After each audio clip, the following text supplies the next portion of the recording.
script is with me when I wake up, when I take a shower, it's on the stool. When I'm eating dinner, it's on the table. When I'm watching TV, I mute and fuck with it while the commercials are on. And then I'll watch a movie a little bit and I'll cut and I'll do the script again. I'll take a shower and I'll do the script all the way until I end up going to sleep. And I do that for every day until it's time to film. The script is with me when I go to the store. It's always in my pocket.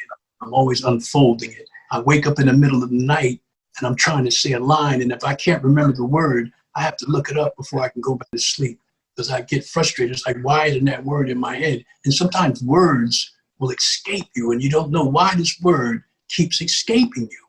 But I do my best to get that word. And sometimes it's true. I wake up in the middle of the night. I have the script next to me. I have to cut the lamp on and go, infiltrate. Why can't I fucking remember infiltrate? Filmmaker Magazine presents Back to One with Peter Rinaldi. The great Ron Cephas Jones died on August 19th at the age of 66. My friend William asked if I'm going to re-release Ron's episode from 2020, episode 116. And I usually don't like to put out episodes that have already been out. I don't like to re-release episodes. I always think, the episode is there if you want to listen to it. But when I listened back to Ron's episode, I forgot how amazing it was. And I just thought, I think I have to re-release this so it gets into people's feed and they give it another listen, because I learned so much more just in this last time listening. And of course, knowing that he was gone made it sadder, but it also really made me very happy that we got a chance to see this actor in his prime. So I think we need to be thankful for the gifts we've been given from Ron Cephas Jones, his amazing performances, and I'm thankful for the gift he gave us in this episode. This was recorded on June 29th, 2020, over Zoom. You can hear Ron's pet birds in the background in the beginning. It also has a few extra added minutes that I somehow left out on the first go round, and better mastered audio, so it sounds a little better. So here's Ron Cephas Jones on Back to One. Enjoy. You've landed the role, you get the script, all the petitioning for the role is done. What is the first step that you take toward inhabiting that character? As soon as you read the first lines of your character, as soon as you tie in him to the story, instantly I know. I just know from all the scripts that I've read and studied, I can tell you right from the jump, as soon as I read the first paragraph of that character, I know whether it's something or not. I already know if it's layered. I know if it's deep. I know if it's shallow. And the first thing I have to do is accept. See, because what I want every time is to have a great piece of writing, and that doesn't always happen, as you know. So more times than not, it'll fall short of what you really, really want to do, because I've done so many great characters over my years that that's always what I'm looking for.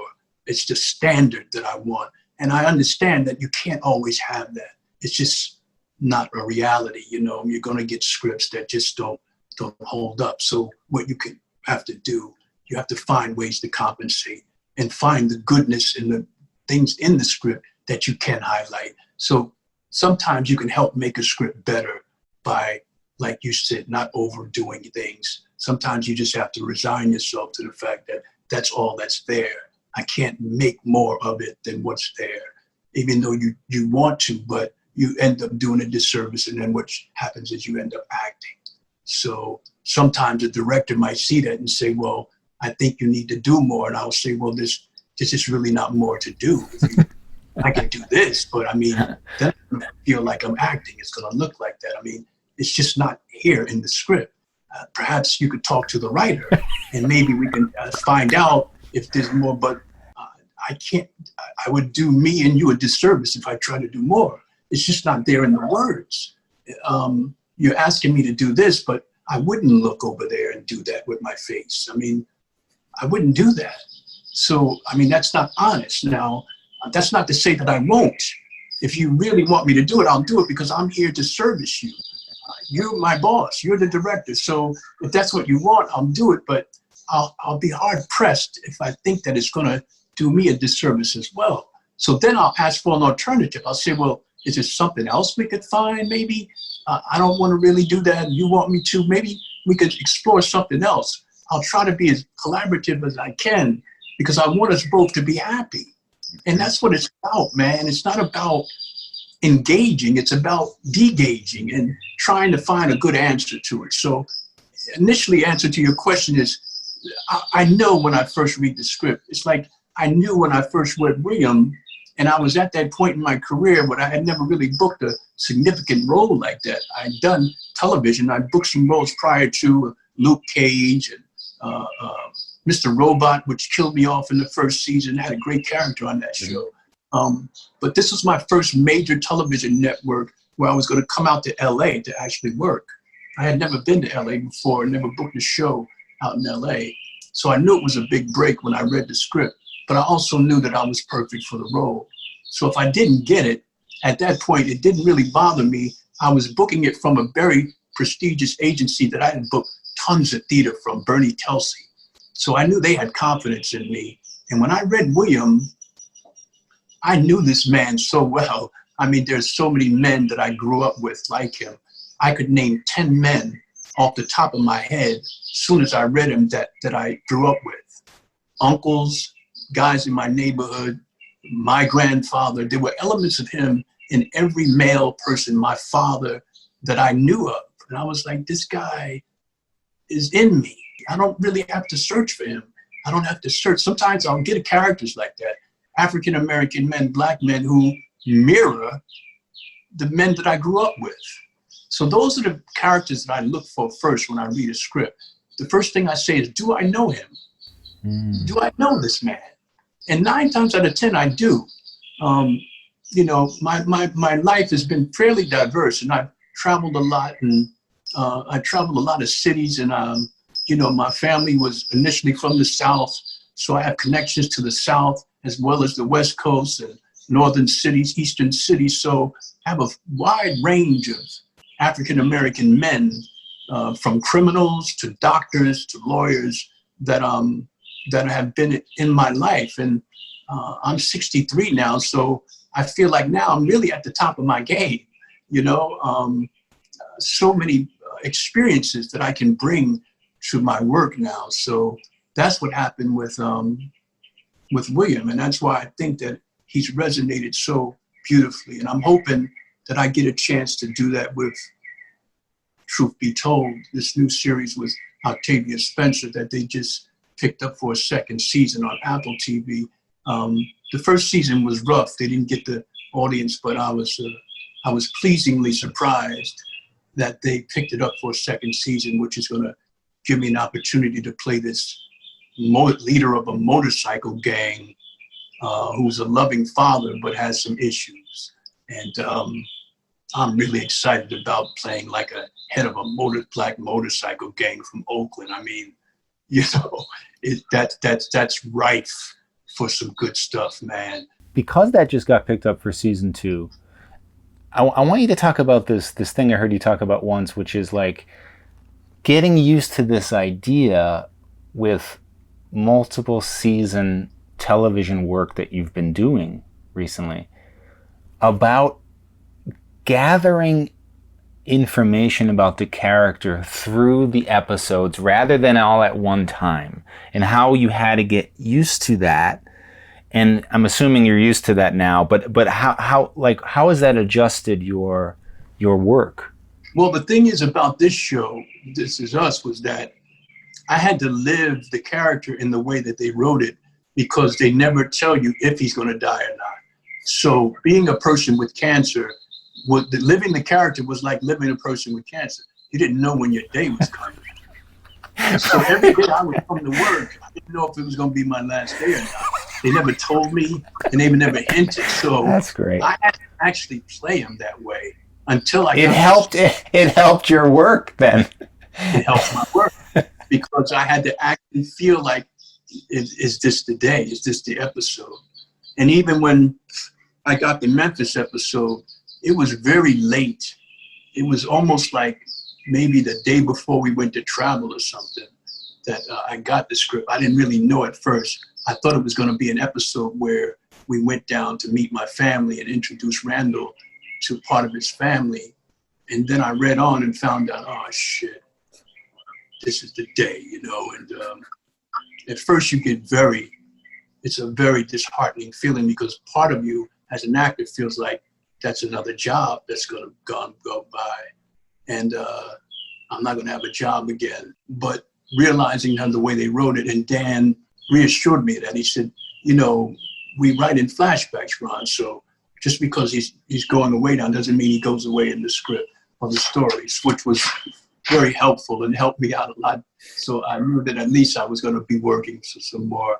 And I didn't realize I'd be working for another 3 years on the show. They kept bringing him back in flashbacks, sometimes small, sometimes in a big way. So that's what happened with that. I mean, it was like living it each episode.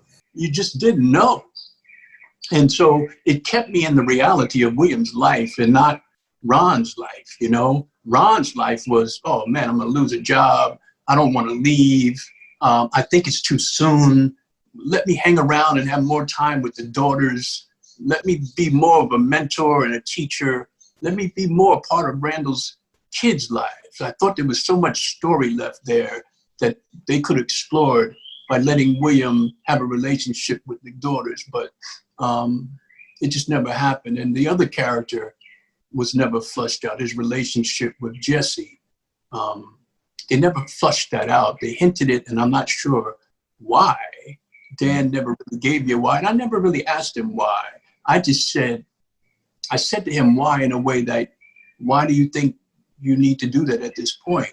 And he said, well, it's just something that we like to explore. So I was like, fine. My thing was like, whatever you introduce, I can make it work. I'm that type of actor, you know. No politics came into it, and no social beliefs.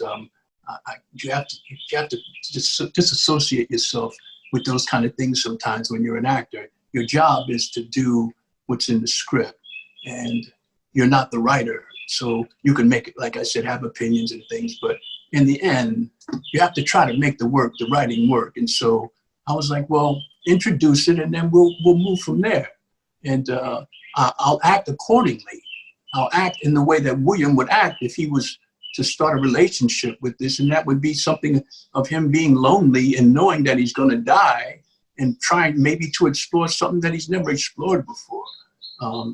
They had hints of it in a barroom scene when he was young, where he hinted looking at a group of men at one time, but you never really knew if that's the way they were going. And I didn't know really why. And, you know, I just needed Dan to assure me that he had an idea and a reason through William. Why would William do that? And so I had to find an answer to that. The answer was that he's dying and he's lonely, and he wanted to do something that he had never done before he died. Explore this friendship that turned more into an intimate thing. And we never really know how intimate it was. You never see them in bed together or anything like that. It could have been a platonic relationship. But there was two men that needed each other, and they met at a meeting, and that happens where you can be attached to another man or person just for the sheer fact that you know that they care about you. Mm-hmm. And you want to be around them because they care. And that was my reason for doing it. It was like it had to be more than just sexual. It can't be just some sexual relationship that William comes up with. He's not that type of cat, man. I think it's deeper than that. And so let's start with that and let everything else fall into place. Let's start with a real relationship, not a surface relationship. But let's start with a real relationship. You meet another person in a meeting, and they say the things that you're saying because you're both recovering. You're both trying to hold on to the last vestige of life and you decide to let's do it together.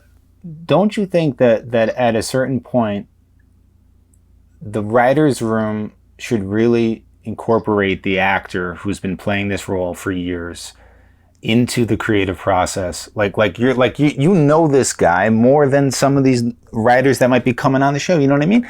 Like the idea of the actor actually not literally writing, but them just consulting with you because you've breathed life into this guy. Well, I must say that that's one of the benefits of working with Dan Fogelman. His office is open 24/7, and he always made that possible for us. So anytime we wanted to talk with him or the writers about something, he made it clear that we were a part of that. And there were oftentimes, they'd have readings of the script prior to. I wasn't always privy to that because I wasn't always in all the episodes, but they have readings of the episodes prior to them shooting it. And you can ask any questions that you want. And even in between, if you need to go to his office, you could sit down with him and say, look, I'm uncomfortable with this, or I think that this scene needs this, or I'm feeling this way. So that is the one thing that I can vouch for Dan Fogelman. I can't say about anybody else because I haven't worked with too many directors like that, but he made it clear right from day one that his office was always open and that we could always come in and talk with him. We could watch the episodes there if we wanted to. And express how we felt about it. He'd even set up viewings for us. Prior to the episode airing, he would call in and say, let's watch the episode. And then even if something wasn't right, he'd do an edit before they'd show it. And the other thing is that you don't have control over, and that's the editing. Sometimes you do a scene, man, and the best part of the scene gets cut and it's on the floor and you're watching, you go, what the fuck? Why did they do that? It's like, man, it drives you crazy, man. But that's editing, and that has a lot to do with business, money, and time. So sometimes your stuff just gets on the chopping board, purely not based on what you've done, but just purely based on the fact that they need to cut time. And you just happen to be the victim at that time, you know what I mean? So it's happened to me a few times, man, where some of my best stuff ends up on the floor. But 9 times out of 10, the good stuff is still there. A lot of actors work strictly artistically, but then you have many actors who have turned it into a craft. It's actually a building block. It's just like building a house or building. You have to have a foundation. You have to have the electrical pieces together. And also, it has to always be collaborative. You can't act on your own. You do yourself a disservice if you don't collaborate with the writer and the director. It's a collaborative thing. Together, you come up with the story, but it has pieces. And the actor has to be directed in order to get the writer's vision.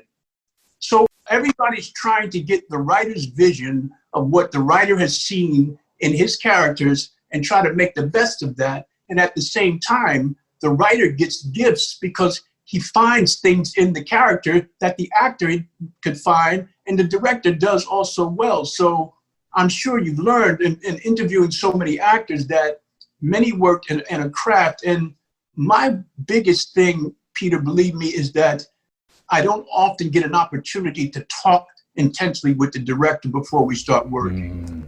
And that does a disservice to the work. It's really about building a relationship so that you know how the actor works, and you can make adjustments as a director. So you can say, well, I got this guy, he clearly knows the character, so I'm just gonna let him loose, see what he brings me, and then make the adjustments I need to make along the way, or make suggestions. And then you try it a certain way together. So anytime you argue work, it should always be through the character. And I tell actors that all the time. If you have a problem, it's not because it's the director, it's because you're not communicating properly with the director. You should never argue on a personal basis. It should never be personal. It should always be about the character. So I might say, I feel like this character. I don't feel like Ron, or I feel like doing this. Like, that's not how I approach it. Never. I always approach it through the character.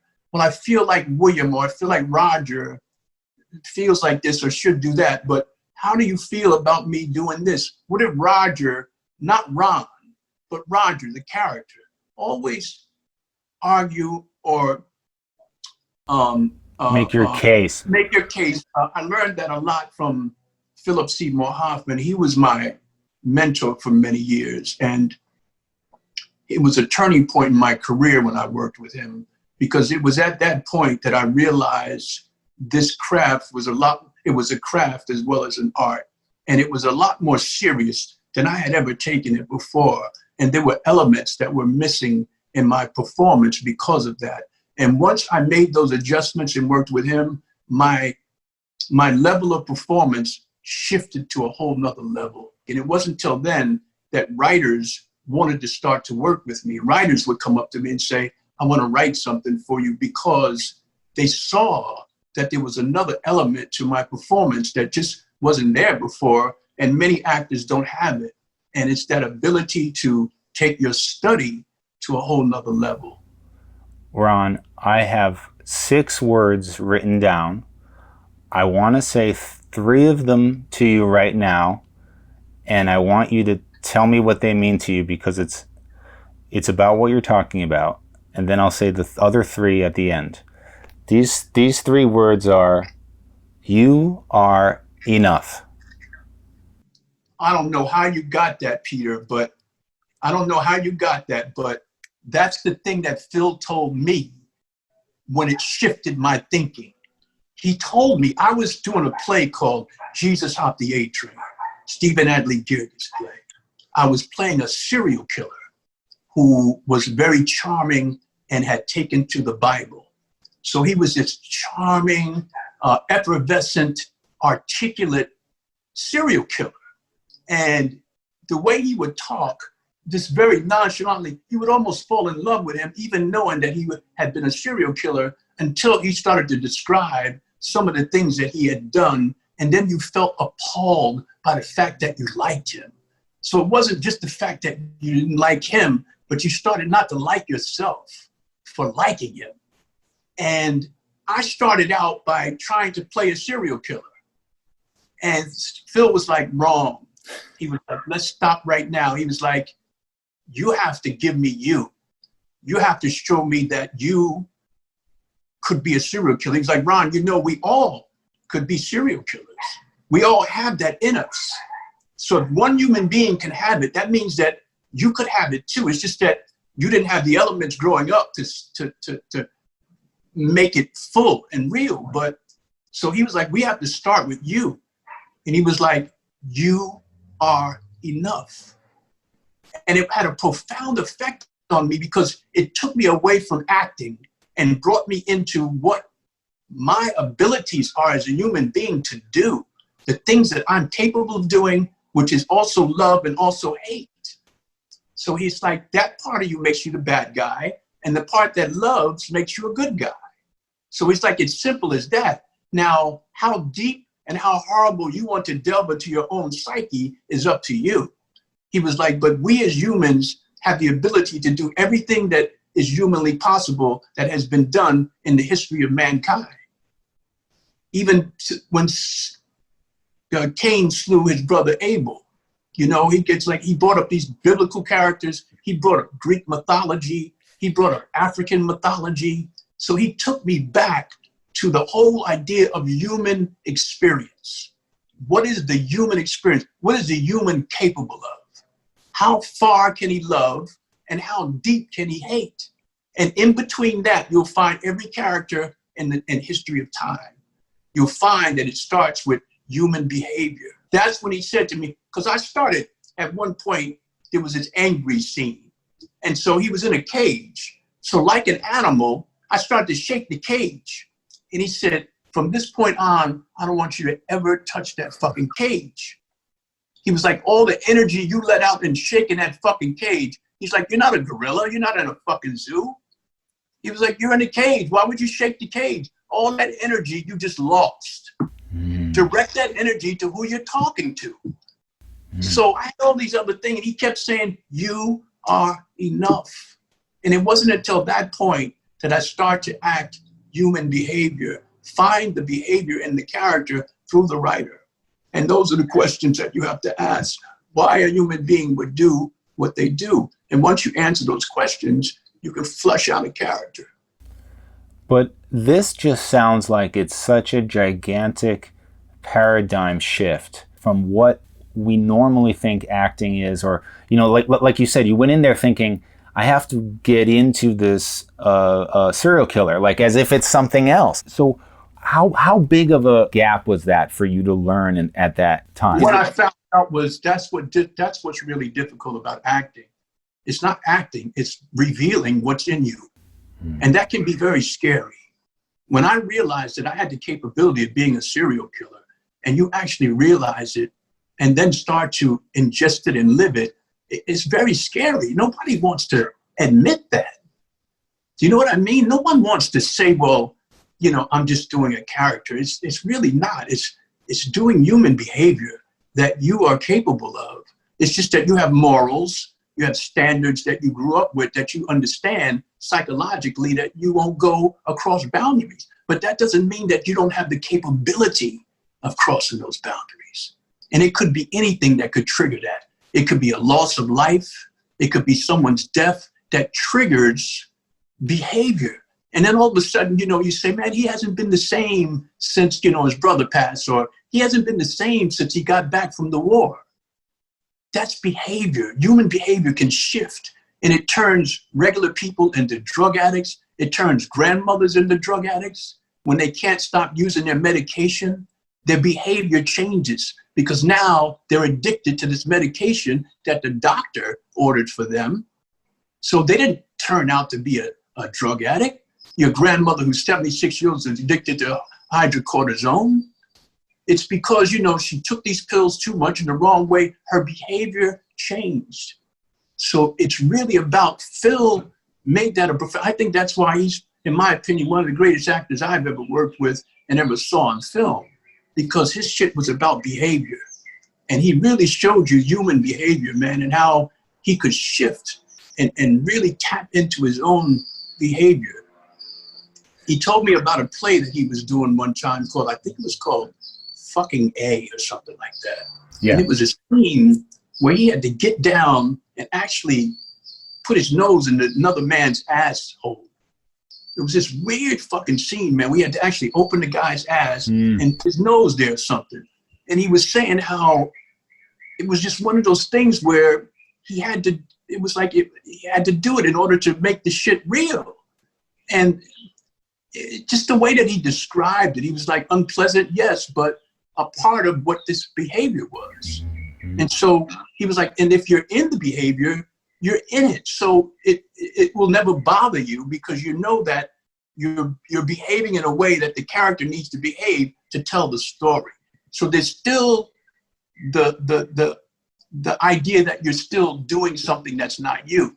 You don't lose focus on the fact that it's a play. You don't lose focus on the fact that it is a film. Some actors absorb themselves to the point where they want you to behave around them all the time. And it's not about that, man. It's like, that's your thing. I'm going to behave the way I need to behave. And if you're in the area, I'm not going to adjust my behavior because you want me to, you know, react to you a certain way as an actor. So you're going to take up my time with your character. He was like, that's to me is selfish. So if you want to do that whenever you want to, but don't expect me to help you with that by misbehaving in the way I need to behave because I'm around you. But at the same time, understand that there's a reality to it so that you don't hurt another actor. So that doesn't give you license to just do something because you're in it behaviorally, you know? Just because I'm an angry serial killer doesn't mean that I have to behave that way around you when we're having coffee or having a sandwich, you know what I mean? He's like, understand where to detach and where you have to attach, you know? So understand the reality of it so that you keep your sanity as well. And that's what it is. It's from going from sanity to insanity. And we all have that ability to do insane things. Sometimes we do them and don't even realize we're doing them, you know. Or we say things that are insane because we feel hurt or frustrated. So we blurt out something that we normally wouldn't do. And then we realize, man, I have to apologize for what I just did. And we do that all the time as human behavior. I can't believe I said that to Carol at dinner the other day. I feel really bad about it. You think I should call her and apologize? Or fuck her, I'm not going to call her and apologize. She said that, so I said this. That's about human behavior. We flip-flop all the time. You know, it's about making those adjustments. And that's what we do as humans. And that's what I try to capture. I try to capture human behavior. And since I did that, working with Phil, my ability to love the craft more, to study more, he also taught me how to analyze a script and break a script down, all the way to the fact where sometimes it feels like a grammar class again. He had us identifying adjectives and nouns, pronouns, compound sentences, where action verbs were, how to use action verbs and nouns, also tonality, like a musician or a horn player, how to put tone and pitch into your words so that you can variate tone and pitch to create mood. Like a poet, you can emphasize certain alphabets like P's and TH's, and you can put tone to them, which will affect the viewer. So sometimes phrases sound musical, and other times they sound like a marching band, and other times they sound like jazz, and other times they sound like classical texts. So you can shift from Shakespeare to Molière to Ionesco to August Wilson to Eugene O'Neill to Tennessee Williams, all have tone. Each writer has a different tone. So say August Wilson has a distinct tone. It's very bluesy. He writes about African-American history that's attached directly to Africa. So there's a drum beat and there's a tone to his language. Tennessee Williams has a Southern Louisiana sort of iced tea on the porch, lemonade type, crass, deep passion. So it has sort of a drawl to a Tennessee Williams, and it lulls you in, and it makes you feel like you're doing a lemonade, and then it has that crass sort of passionate, dangerous love that's attached to it. Eugene O'Neill has that sort of Irish tone. It's almost like a bagpipe sometimes you can hear in his writing. So it gets very intense, man. There's so many things that you can do with language, especially if you've got a good a writer that knows how to put sentences together like Tennessee Williams or Eugene O'Neill or August Wilson. That's why so many great stage actors want to do Shakespeare and Molière and August Wilson and Tennessee Williams in particular, because they're so distinct in tonality and rhythm. They're very attached to music. And so when you get a film script, which is very little less, as well as a television script, I think that's why William in This Is Us resonated so much, because all those elements were put into him. And you didn't see a lot, but he's one of the most memorable characters on that show because of all those elements studied that I put into that character. And you'll hear all those elements when you watch it. There's a tone to William, a sound to him, and it makes people long for him because there's a pitch and a tone. So when they hear his voice, they get relaxed. It relaxes you because I put this tone, this pitch to it, this sort of easy, Wilson bluesy type of way that you just kind of fall in love with his voice as well as his character, you know?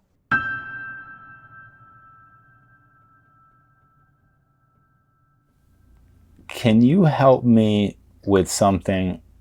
I want to go back to the LAByrinth people, because I've interviewed David Zayas, Paul Calderone. Paul Calderone said something to me that got me started thinking about this, and I can't wrap my arms around it. And then David Zayas said something similar. And I think it's a thing that maybe Phil started. Like I heard you mention something like this. It's just the style, but it's about rhythm. It's about the idea of how important rhythm is in acting. And for some reason, I don't want it to be true, because the idea of focusing on rhythm in order to get into the scene, like if the idea that you're not catching on because the rhythm is off, and then once you're on rhythm, then you can do it. It seems very musical to me. It seems very outside of what I want it to be. But I want someone to just explain this to me a little bit more. And I think you know what I'm talking about here, right? I mean, how the importance of rhythm. Peter, it's not rhythm as in musical rhythm. So let's make that distinction. It's a different rhythm. Like, for instance, when I listen to you talk, you have a distinct rhythm. There is a cadence and a rhythm in the way you speak. That's what makes you distinctly you. Now, if you listen to yourself, or I listen to you for a long time, I can find that rhythm. And I can sound like you. My rhythm can sound like Peter. So everyone has their own rhythm. Everyone has their own drum. You see, everyone has their own beat that they walk to. If I watch you walk, I can tap into the way you walk. There's a rhythm to the way you walk, and there's a consistency to the way you will move your hands and arms when you walk. And it doesn't vary. That's Peter walking. It's like you know Peter down the block because of his walk. It's that rhythm. It's that kind of rhythm. It's not musical rhythm, although it can be if the language calls for it. But I think the rhythm that we're talking about is the rhythm of life, the rhythm of a person's life. There's a certain way a writer will have rhythm. Like Stephen Gerges writes in a way that you can't break his sentences up. They're full sentences. You know, it's like when you break the sentence up, you change the rhythm of what he's writing. He wrote it in a way that, you know, there's no period. And some actors decide, well, I'm just going to pause here because I feel like pausing. And Stephen will go, there's no pause there. So you might say, Sally went down to the store to get a loaf of bread. She'll be back in about an hour. Instead of Sally, well, she went down the road, I guess, to get a loaf of bread, and she'll be back later. It's like, nah, man, Sally went down the road to get a loaf of bread. She'll be back a little later. You see what I mean? Yes. That's a rhythm to it, man. Like, you want to hear the whole thing. Sally went down to the store to get a loaf of bread. She'll be back in an hour. Not Sally, she went down to the store to get a loaf of bread, and she'll be back in an hour.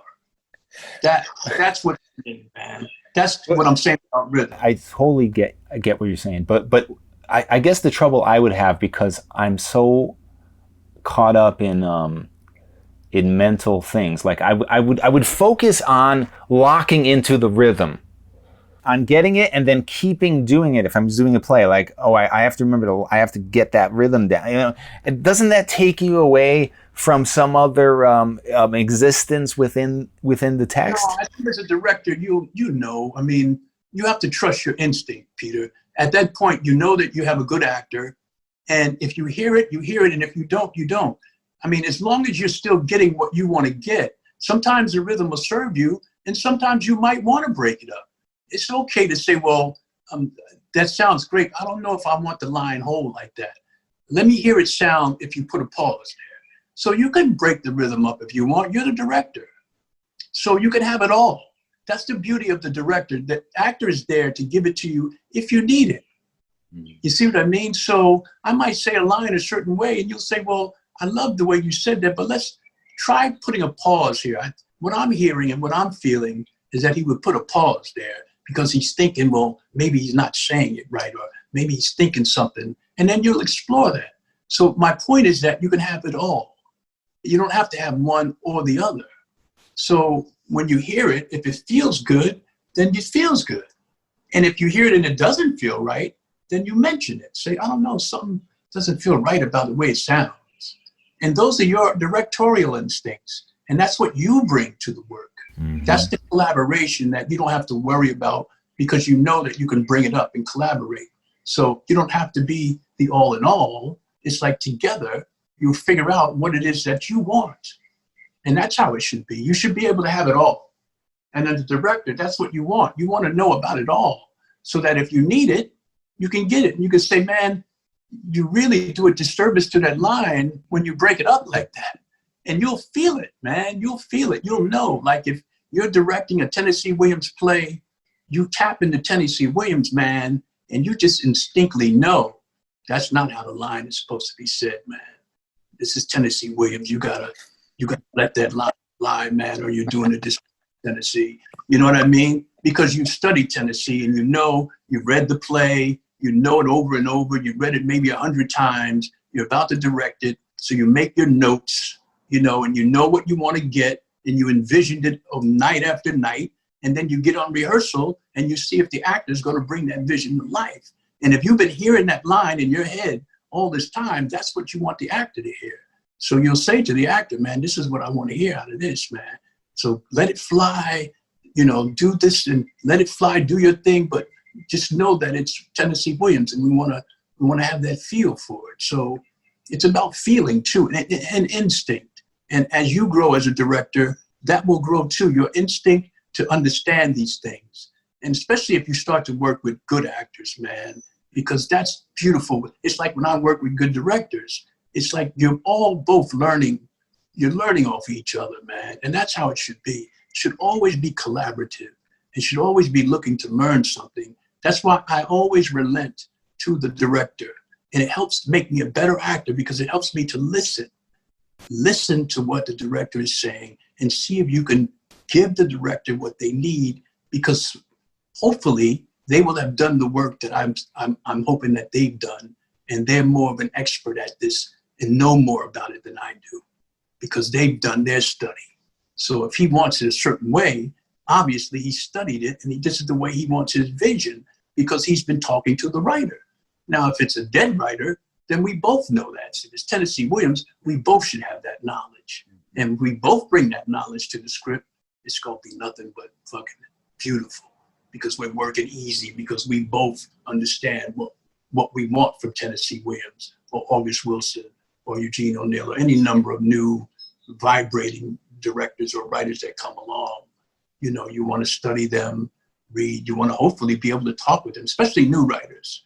You want to hopefully develop a relationship with the writer before you even get to the actors. Mm-hmm. I don't know if that always happens, but, you know, especially in a television setting, film, yes, because you have pre-production. So you might have a month or so that you're just working with the actors and the writer before you start filming. So certain things you lay down already, and you already are starting to collaborate. Television, it happens faster, so you don't always get that opportunity. You have to do it more on the fly, and each episode has a different director. Right. What's the hardest thing for me is when you have different directors. It's like, man, oh man, that's difficult. Because as soon as you tap into one director, you feel like really understands you. The next episode is a different director. Yeah. And that's really difficult too, man. That's one of the things that I had to learn how to make a major adjustment to. I would almost long for the other director because I'm so used to the theater and having one director.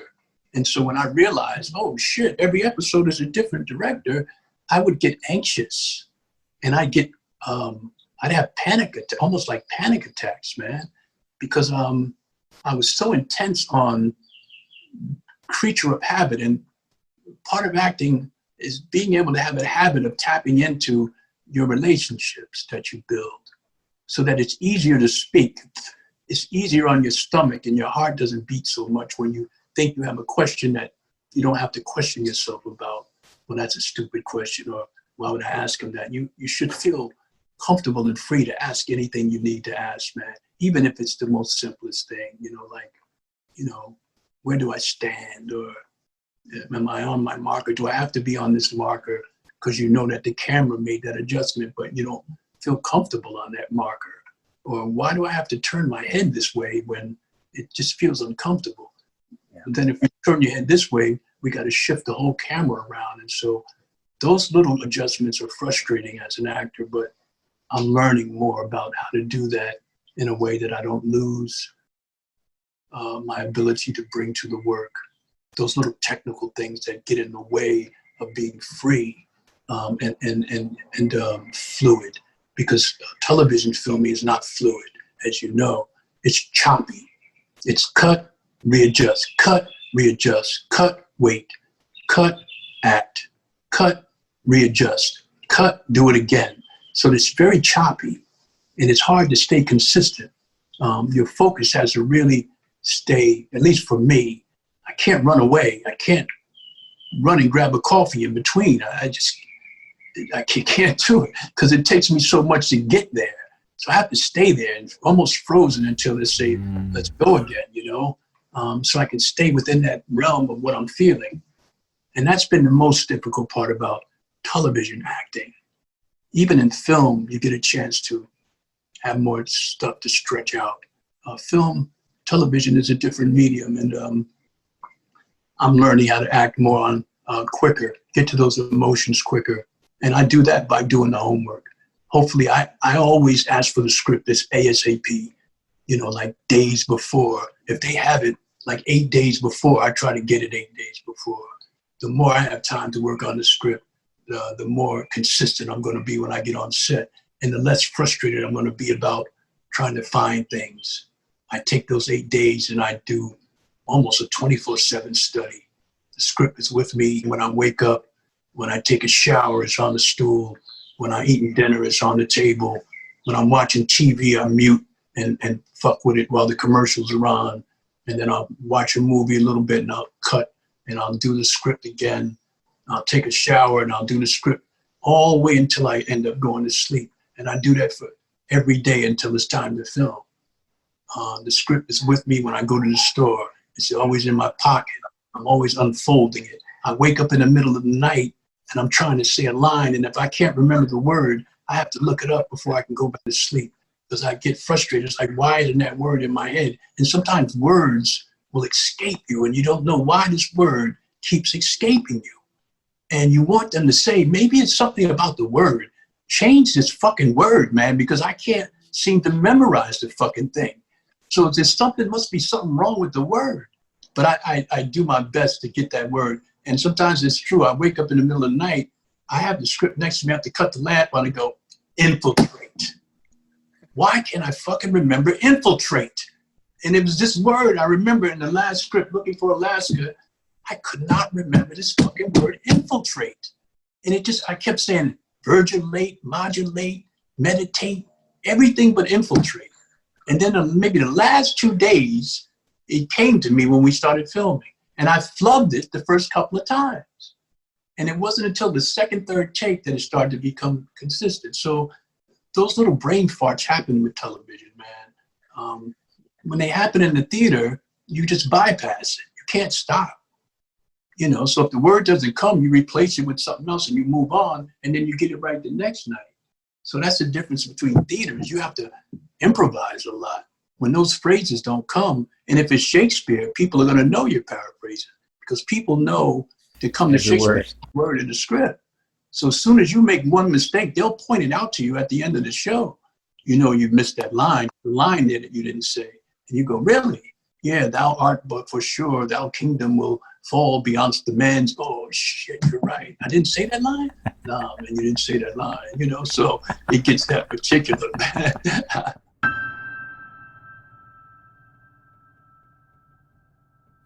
I reached out to your friend, Ruben Santiago Hudson. I said, give me a quote on Ron Cephas Jones. And he said, Ron is a good friend. He is a dynamite actor, great dad to his talented daughter, jazz aficionado, and a consummate student of the craft of acting. He has done everything from Shakespeare to Gerges to August Wilson and beyond. We worked together on Broadway when he covered the role of Solly Two Kings in August Wilson's Gem of the Ocean. We spent countless hours discussing our art, our families, our responsibilities as artists and advocates of maintaining the cultural integrity of work sacred to Black life. I mean, I love Ruben. He's the same and more. You know, he's a griot and he's a dedicated preserver of the craft from an African American point of view also, which is which is what we need to constantly do also, is hold ourselves accountable and to always have that standard that we want to bring to the work, just like any other great actor, so. And are you guys, when you guys get together, are you arguing about different things about acting? Are you helping each other? Are you like... Ruben, for the lack of a better word, is positively cocky. So he's a very cocky, confident man. And so I love arguing with him about who knows more about jazz and who played with who. We get down to the point, like in 56, who was in the Miles band, or who was playing with Kenny Dorham that night when he was no, it wasn't him. I'm telling you, it was so-and-so. So we argue a lot about that, but we talk a lot about being fathers and raising children and the difficulty as it is, and the love that we have for our families. So I just love being around him, man. He's also been a mentor of mine. He was the first cat I saw do Richard V in the park. And it was a big inspiration for me, and I ended up doing Richard III at the Public as well. So, and that was a great experience. Here are my final 3 words, and just whatever comes to you. Work begets work. I believe that, man. That's why I'm not so worried about being here in Los Angeles and working. I feel confident at this point that my work will bring me work. So as long as I'm doing good work, I'll always be able to do good work. So it's one of the things I'm glad I got here at the time that I did. So I don't have to worry so much about that now. I can let that go and know that my work will bring me work. And so I can focus on the work and not on the audition or who's watching me or do I know so-and-so or can you call so-and-so or agent, managers type stuff like that. I can just focus on the work and hopefully other people will want to work with me because of it, Ron Cephas Jones, thank you so much. God bless you, Peter. Thank you very much, brother. Look forward to talking with you soon, man. Back to One is a production of Filmmaker Magazine, which is a publication of The Gotham, formerly IFP. Listen to back episodes of this podcast at filmmakermagazine.com or wherever you get your podcasts.